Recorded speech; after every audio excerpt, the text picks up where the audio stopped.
Welcome back. I'm meteorologist Jake DeReese. Today in our neighborhoods, we're looking at more gloomy conditions than what we saw yesterday. Temperatures dropping into the upper 70s today. That's a bit below average and honestly feeling a bit more like fall than it is summer. However, we're still holding on to humidity today, so that's definitely a summer trend we've been seeing. Isolated thunderstorms more for the afternoon as this morning showers are staying tame, but make sure you're bringing the umbrella when stepping out the door. Now, some of our students in Charlotte are waking up for their second day of school today. And with that, like I said, it's a bit more gloomy when you're heading off. Mid-60s with, of course, these morning showers that we're tracking. Make sure to have the umbrella and all the rain gear as we continue to see this into the mid-afternoon hours with a possible isolated thunderstorm by the time we're heading home. So make sure to stay weather aware. We're not looking at any other severe impacts at the moment with those thunderstorms later on this afternoon. We're staying pretty tame with just our only impact today being heavy rainfall rates that could lead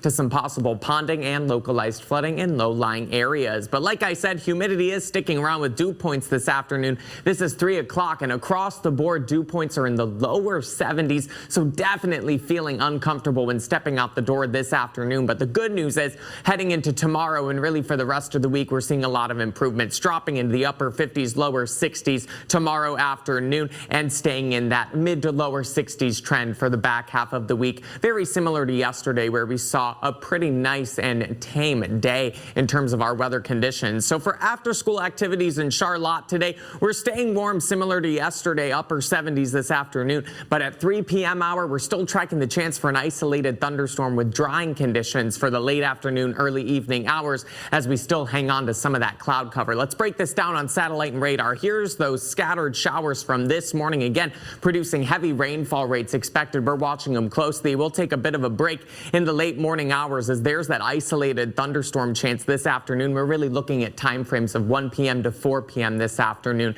continuing to see some lingering cloud cover through the evening and overnight. Heading into tomorrow, we'll start to see that cloud cover slowly decrease by the time we reach the evening hours of around 9 at 10 o'clock. If we look at our rainfall potential, we could see some localized areas exceed an inch of rainfall for the entire day today. Again, we're watching it carefully as well for any ponding and localized flooding that we could see. But heading into next week, we're looking at quite a cool down. Look at this 6 to 10 day temperature outlook. We are favoring well below average temperatures for the beginning of next week. You can see that on our Super 7 day. We'll warm back into the mid to lower 80s, right around where we should be for the back half of the week with mostly sunny skies. A chance for thunderstorms on Saturday as a cold front advances through. Once that cold front, we're on the back of it. Look at Sunday and Monday. High temps will be dropping in the mid to lower 70s.